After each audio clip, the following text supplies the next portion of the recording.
Hey there, subscribe to my channel, and also press this bell icon so you never miss any new updates, cause whenever we upload new video you will get a notification on your phone. The test is in 4-part, Part 1, Part 2, Part 3, and Part 4. Now look at Part 1. Part 1. You will hear a new student, Tom, talking to a student representative called Rachel about university clubs. You now have 30 seconds to read questions 1 to 4.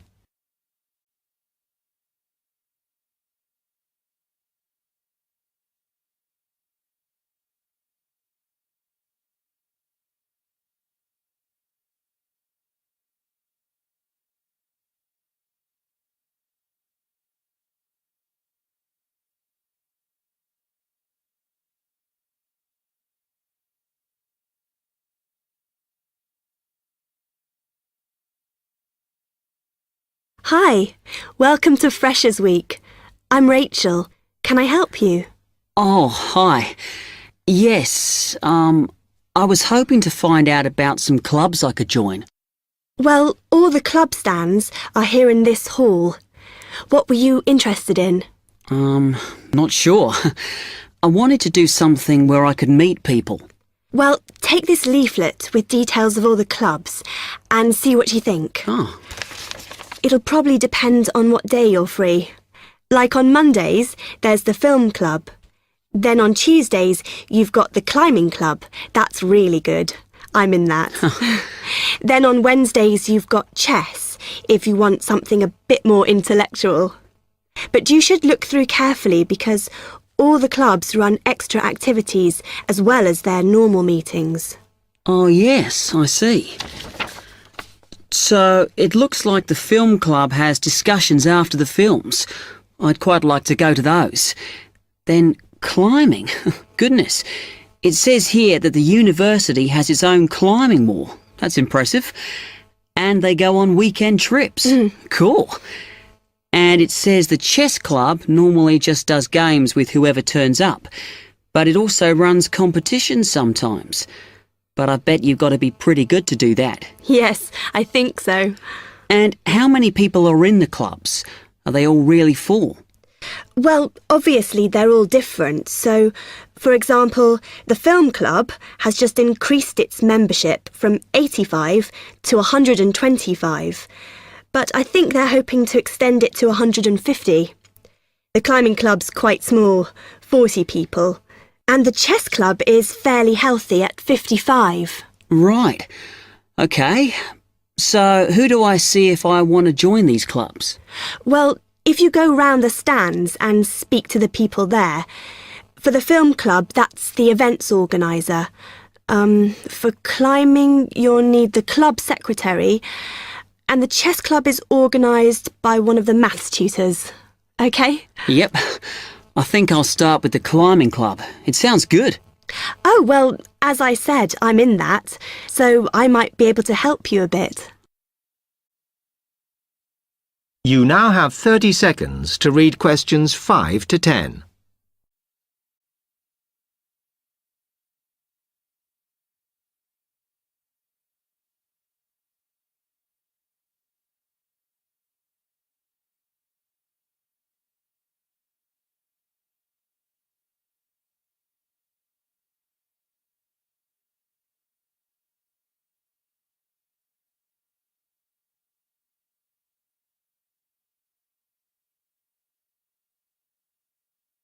OK. It says in the leaflet that they get together twice a month. Is that right? Yes. Oh, you must join. It's really good fun. We go away quite a bit to North Wales. And every year we have a special excursion, usually to France, which is where we're going this year in the spring. The weather's too unpredictable in the autumn. Wow, that sounds good. But it must cost a lot. Yeah, but we try and save up for it through subscriptions.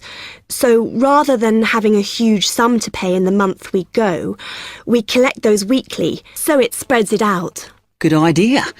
I think I'll definitely join. There are quite good benefits you get from joining. I mean, you need that, don't you? And the university clubs normally try and do deals with local businesses, so it's really worth joining. Like in the climbing club, they've got a special arrangement with one of the shops in town. So if you show your card, you can get money off equipment. Don't think the discount extends to clothes, though. That's really worth it then. I'll go over and talk to them now. OK. Hope you do join. Oh, and another thing I meant to say. If you do become a member, you automatically receive a magazine once a year. It's quite useful and interesting because it goes out to all the national climbing clubs. And the other thing is, if you come to every session, then you can get a complimentary ticket to the big exhibition that's held in Cardiff every year. So, hope to see you. Yeah, well, thanks a lot for your help.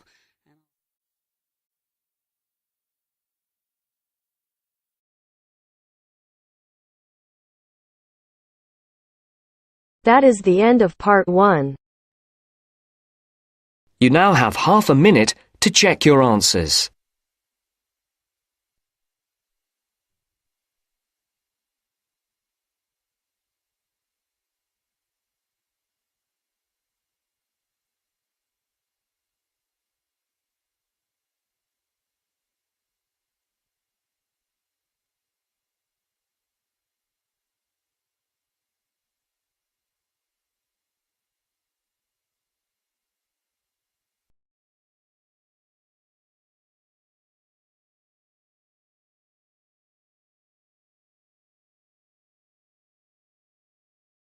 Now turns to part 2.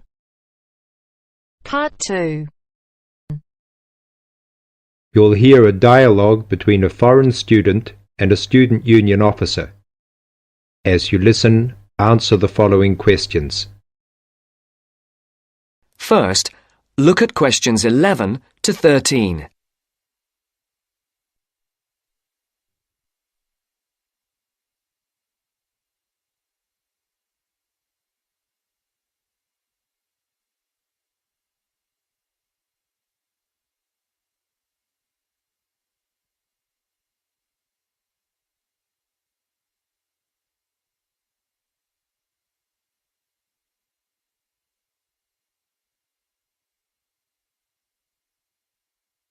As you listen to the first part of the interview, answer questions 11 to 13.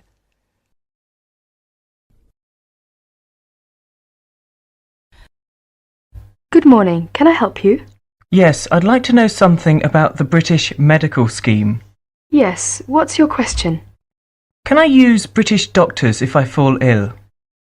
That will depend on how long your course of study is.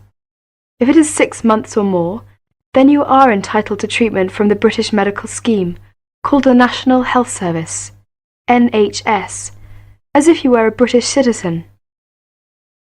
With the NHS, consultations with doctors are free, but you will be asked to pay something towards the cost of medicines.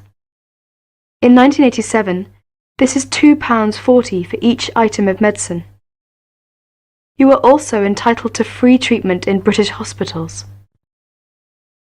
Always make sure the doctor knows you want treatment from the NHS, as doctors also take private patients, who pay the full cost of all their treatment. How do I make sure I can be treated by the NHS? If you are eligible for treatment, that is, you are registered on a course of 6 months or longer, then the first thing you should do is to register with a doctor. You should register with any doctor close to where you live. Local post offices have lists. Now look at questions 14 to 20.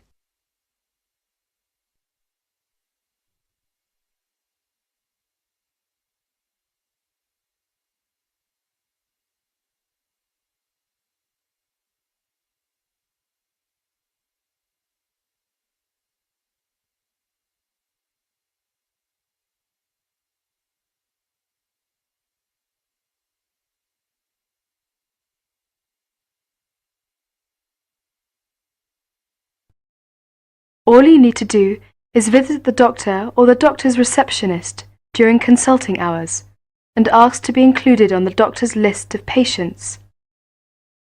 If the doctor decides to accept you, you will then be sent a medical card by post, which will carry your National Health Service number. Take great care not to lose this.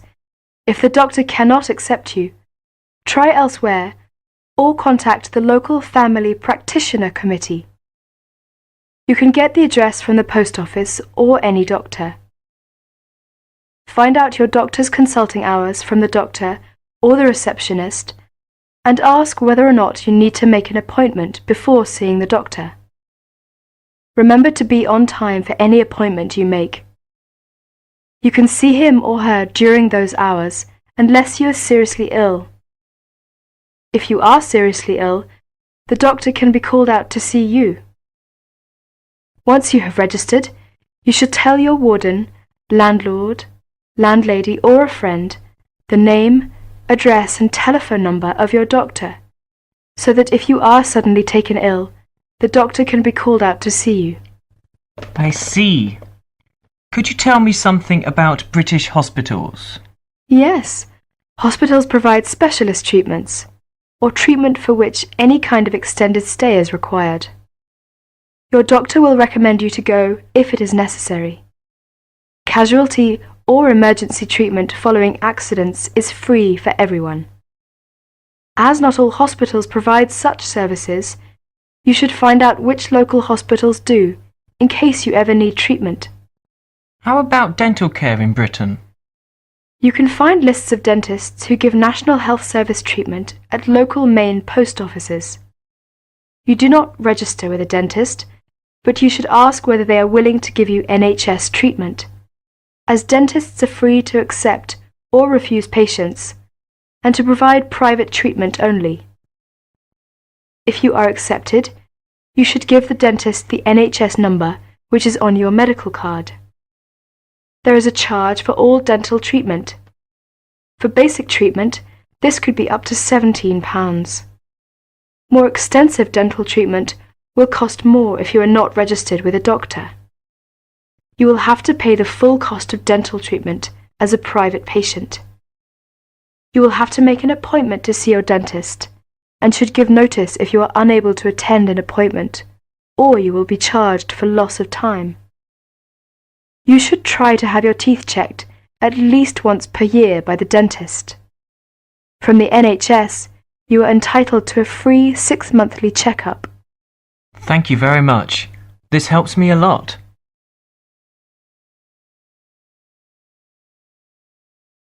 That is the end of part 2. You now have half a minute to check your answers.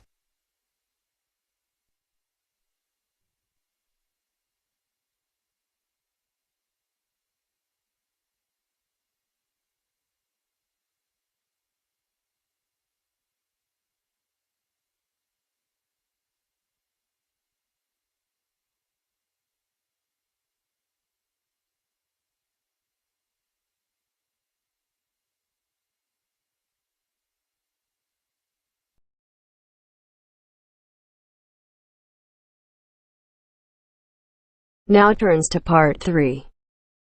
Part 3. First, you have some time to look at questions 21 to 25.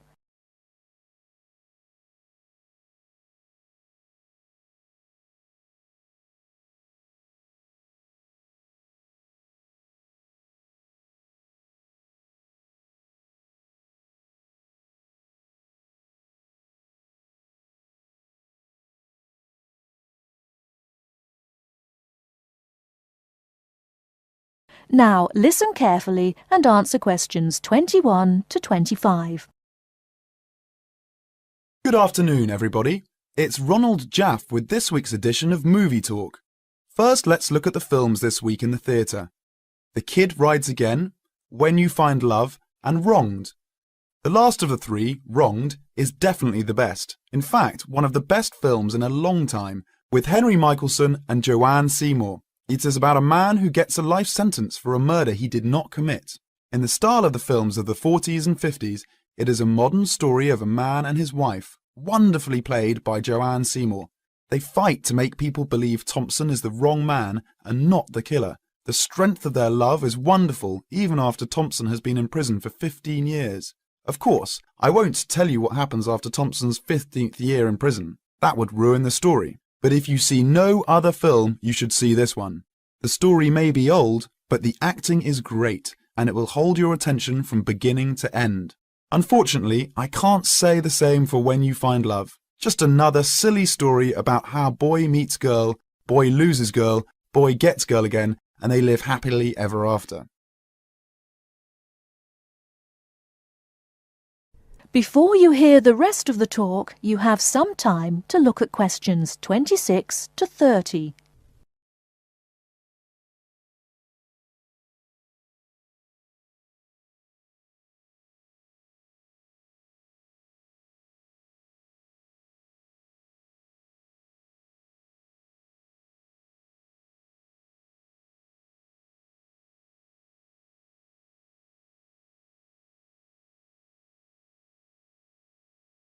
Now listen and answer questions 26 to 30. Hollywood ever get tired of such stupid films? Yet, on a New England college campus, the star of the movie, Tommy Seal, is a freshman. He meets the 2 years older Stephanie Fool, played by Sally Evans. In real life, she must be at least 30, not 20. Well, Billy, our hero, has had a hard time with Stephanie. After all, he is so much younger.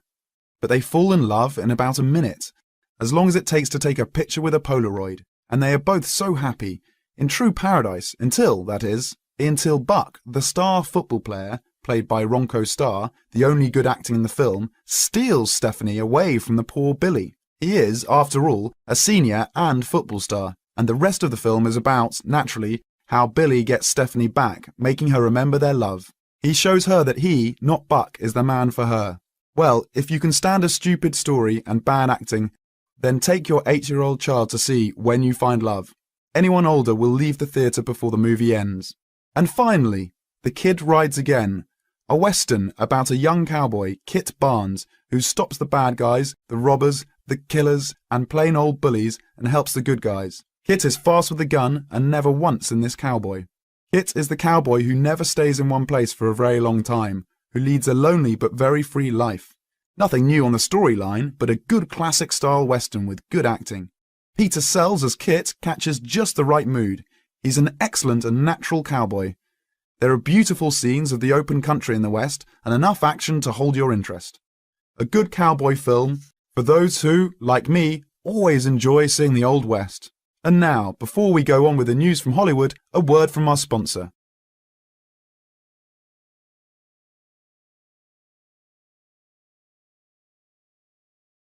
That is the end of part 3. You now have half a minute to check your answers.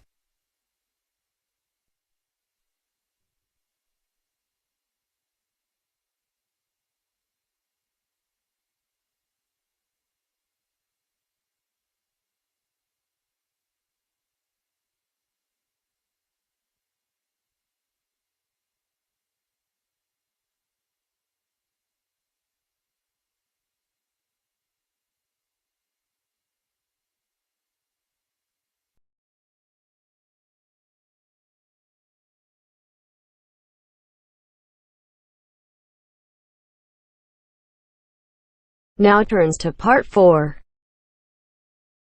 Part 4. Now turns to part 4. Part 4. You will hear part of a lecture about psychological testing. First, you have some time to look at questions 31 to 40.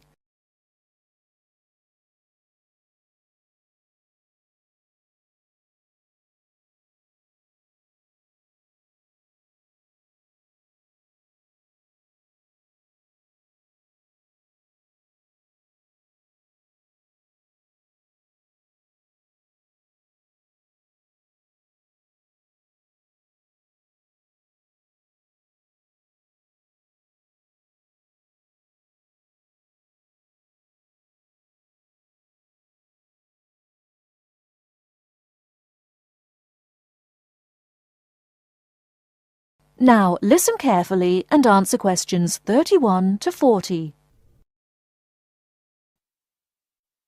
Hello, my name is Alexandra Blaby, and today I'll be talking about one of the ways in which personality can be assessed, psychometric testing.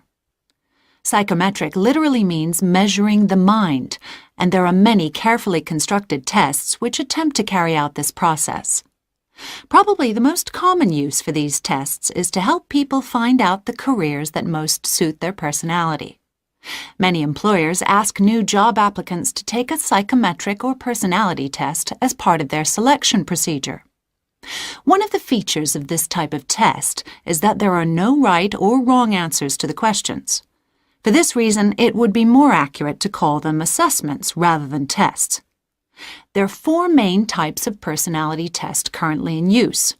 These are questionnaires, ratings tests, projective tests, and objective tests. Let's start by considering questionnaires, as these are by far the most common method. Here, subjects are asked between 50 and 100 questions about themselves. A typical question might be, do you enjoy spending time alone? There are 2 advantages to questionnaires. Firstly, they are easy to administer, and secondly, the questions are answered by the person who knows the subject best, themselves. By contrast, a ratings test is done by someone who knows the subject well rather than the subjects themselves. A rater might be asked, for example, to agree or disagree with a statement about the subject. A typical statement might be, "He laughs a lot." The effectiveness of ratings tests depends on how well the rater knows the subject. Projective tests ask the subject to make sense of information which is unclear in some way. In the famous ink blot test, for example, subjects have to say what a patch of ink on a piece of paper looks like to them. Finally, objective tests. In these tests, the subject has to engage in a physical activity. How they do it will tell the tester something about their personality. For example, the subject might be asked to blow up a balloon until it bursts. From observing how the subject does this, the tester will be able to say how timid or brave he or she is.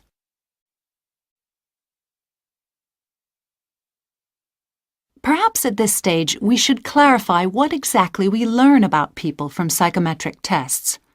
The overall purpose of the tests is to identify personality leanings or inclinations rather than fixed qualities or, as some people fear, character weaknesses. This explains why tests often include several similar questions. How consistently the subject answers these will enable the tester to reach an accurate assessment. Incidentally, the assessment procedure may be carried out by a psychologist or another trained individual, but is most frequently done automatically by a computer. The effectiveness of any method which asks questions, of course, is heavily dependent on the individual's willingness to answer a set of standard questions. One of the most well-respected psychometric tests is the Myers-Briggs test, which asks subjects about their preferences in 4 main areas. Firstly, the test asks people where they direct their energy, to the outer world of activity or the inner world of thoughts and emotions. Secondly, people are asked how they prefer to process information, in the form of known facts or in the form of possibilities. The third area is decision-making.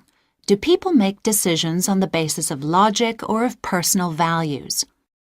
Lastly, Myers-Briggs tests ask people how they prefer to organize their lives, in a structured or a flexible way. Although there are those who disapprove of personality testing, there is no doubt that it is here to stay. Human beings have always been curious to find out about themselves and others. Psychometric testing gives them an objective, scientific means of doing this. Well, that's all for today. Tomorrow I'll be examining ways of measuring intelligence.